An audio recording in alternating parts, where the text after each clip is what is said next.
Hello বন্ধুরা, আজকে আমি চলে এসেছি আমার একটা ভিডিও নিয়ে। ছোট বাচ্চাদের সাথে থাকতে আমার ভীষণ ভালো লাগে।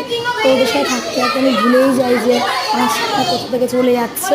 তো ওরা এমনও ওদের আবদার হয় যেটা আমাকে সামলাতে হয়, সেটা কি যে না তুমি সিনিয়র সেকশনে ক্লাস নিতে পারবে না, ম্যাম তোমাকে আমার এই জুনিয়র সেকশনে ক্লাস নিতে হবে এবং তোমাদের এখানেই বসতে হবে। তো আমি বলছি না, আমাদের তো যেতে হবে, আমাকে ওপর সিনিয়র। না না, তুমি যেতে পারবে না। তো ওদেরই আবদারে ওদের সাথে আমি বেশিক্ষণ করে সময় কাটাই, যাতে ওরা খুব হ্যাপি থাকে। চেষ্টা করি সেটা করার জন্য, কিন্তু সবসময় এটা পসিবল হয় না, কারণ আমার সিনিয়র সেকশনেও ক্লাস থাকে। তো যেতে হয় আমাকে সিনিয়র সেকশনে ক্লাস দিতে। তো এই ছোটো বাচ্চাদের মধ্যে সত্যিই ফুলের মতো বাচ্চারা, ভীষণ ভালো লাগে এদের সাথে থাকতে আমার। তো এই জন্যই আমি আমার ভিডিওগুলোকে পোস্ট করি, তোমার ভালো লাগে বলেই পোস্ট করি। তো তোমাদের যদি আমার এই ভিডিওগুলো ভালো লেগে থাকে তাহলে অবশ্যই আমাকে সাবস্ক্রাইব করো, লাইক করো, কমেন্ট করো অবশ্যই। সামনেই ওদের পরীক্ষা আসছে 3rd ইউনিট। তো তার আগে ওদেরকে রিভিশন ওয়ার্ক দিচ্ছিলাম। আগে ওরা ভীষণই কম এসেছিলো, বৃষ্টি ছিল বলে।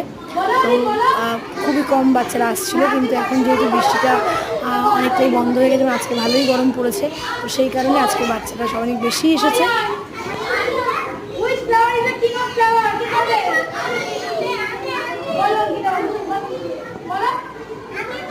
বলো